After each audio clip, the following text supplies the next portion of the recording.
نحمده ونصلي على رسوله الكريم اما بعد فاعوذ بالله من الشیطان الرجیم بسم اللہ الرحمن الرحیم۔ تاریخ عالم نے ہزاروں جرنیل پیدا کیے، لیکن دنیا جہاں کے فاتحین حضرت عمر رضی اللہ تعالیٰ عنہ کے سامنے طفل مکتب لگتے ہیں۔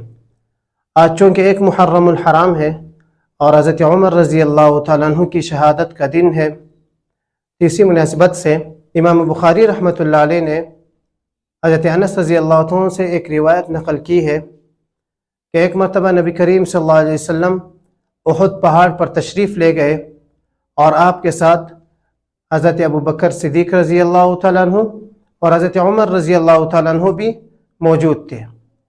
تو احد کا پہاڑ لرزنے لگا۔ نبی کریم صلی اللہ علیہ وسلم نے اپنا قدم مبارک اس پہاڑ پر مارتے ہوئے فرمایا کہ اے پہاڑ، تجھ پر ایک نبی، ایک صدیق اور شہید کے علاوہ کوئی نہیں ہے۔ تو حضرت عمر رضی اللہ تعالیٰ عنہ اس واقعے کے بعد سے ہمیشہ یہ دعا فرمایا کرتے تھے کہ اللہم ارزقنی شہادتا فی سبیلک واجعل موتی ببلد رسولک، کہ اے اللہ مجھے اپنے راستے میں شہادت عطا فرما اور مجھے اپنے محبوب حضرت محمد صلی اللہ علیہ وسلم کے شہر میں موت عطا فرما۔ تو اللہ تعالیٰ نے حضرت عمر رضی اللہ تعالیٰ عنہ کی دعا کو قبول فرمایا، اور واقعہ کچھ یوں ہوا کہ حضرت مغیرہ بن شعبہ رضی اللہ تعالیٰ عنہ کا ایک غلام مجوسی فیروز لؤلؤ ایک مرتبہ حضرت عمر رضی اللہ تعالیٰ عنہ کے پاس آیا اور شکایت کی کہ حضرت مغیرہ بن شعبہ رضی اللہ تعالیٰ عنہ مجھ سے محصول زیادہ وصول کرتے ہیں، لہٰذا آپ یہ محصول کچھ کم کروا دیں۔ حضرت عمر رضی اللہ تعالیٰ عنہ نے پوچھا کہ آپ کیا کام کرتے ہیں؟ انہوں نے کہا کہ میں نجار بھی ہوں، یعنی چیزیں بھی بناتا ہوں، نقاش بھی ہوں، تصویر وغیرہ بھی بناتا ہوں، اور لوہار وغیرہ بھی ہوں۔ تو حضرت عمر رضی اللہ تعالیٰ عنہ نے جواب دیا کہ آپ کے پاس اتنے پیسے ہیں، اس کے باوجود آپ شکایت کرتے ہیں، تو یہ تو کچھ زیادہ محصول نہیں۔ تو باتوں باتوں میں حضرت امیر المؤمنین رضی اللہ تعالیٰ عنہ نے فیروز لؤلؤ سے پوچھا کہ میں نے سنا ہے کہ آپ چکیا بھی بناتے ہیں۔ تو انہوں نے جواب دیا کہ جی بالکل میں چکیا بناتا ہوں۔ تو حضرت عمر رضی اللہ عنہ نے فرمایا کہ ایک چکی میرے لیے بھی بنا دیجئے۔ تو فیروز لؤلؤ نے کہا میں آپ کے لیے ایک ایسی چکی بناؤں گا کہ جس کی شہرت مشرق اور مغرب میں ہوگی۔ حضرت عمر رضی اللہ تعالیٰ عنہ اس کے چلے جانے کے بعد فرماتے ہیں کہ اس غلام نے مجھے دھمکی دی۔ اس کی اصل وجہ یہ ہے کہ یہ ایک چکی، اس کی شہرت تو مشرق اور مغرب میں نہیں ہو سکتی، لیکن حضرت عمر رضی اللہ تعالیٰ عنہ کی شہادت کی خبر وہ بالکل مشہور ہو سکتی ہے، پھیل سکتی ہے مشرق اور مغرب میں۔ ایک دن معمول کے مطابق آپ صبح سویرے نماز کے لیے مسجد تشریف لائے۔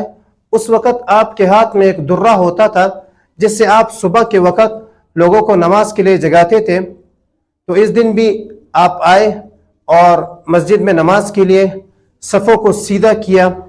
جیسے ہی آپ نے نماز کے لیے تکبیر تحریمہ یعنی اللہ اکبر کہا تو ایک دم سے فیروز لؤلؤ نے تیز خنجر کے ساتھ آپ پر 3 وار کیے، جس کی وجہ سے آپ زخمی ہو کر زمین پر گر گئے۔ حضرت عمر رضی اللہ تعالیٰ عنہ نے اس وقت بھی نماز کو نہیں چھوڑا، بلکہ حضرت عبد الرحمن بن عوف رضی اللہ تعالیٰ عنہ کو آگے کیا اور انہوں نے نماز مکمل کروائی۔ فیروز لؤلؤ نے بھاگتے ہوئے 13 اور صحابہ کو بھی زخمی کیا، جن میں سے 7 شہید ہو گئے۔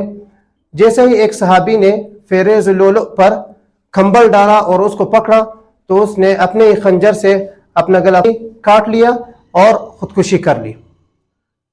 اس کے بعد حضرت عمر رضی اللہ تعالیٰ عنہ نے صحابہ سے کہا کہ پتہ لگاؤ کہ قاتل کون تھا۔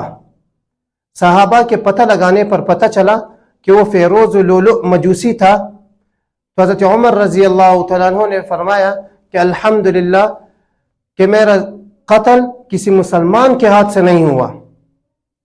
اس کے بعد آپ کو گھر لے جایا گیا اور ڈاکٹر یعنی طبیب نے جیسے ہی آپ کو کھجور کا پانی اور دودھ پلایا تو وہ آپ کے زخم سے واپس نکل گئے۔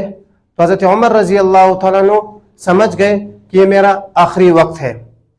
تو انہوں نے حضرت عائشہ رضی اللہ تعالیٰ عنہ کے پاس پیغام بھیجا کہ مجھے اپنے دونوں رفیق یعنی نبی کریم صلی اللہ علیہ وسلم اور حضرت ابو بکر صدیق رضی اللہ تعالیٰ عنہ کے پہلو میں دفن کے لیے جگہ دی جائے۔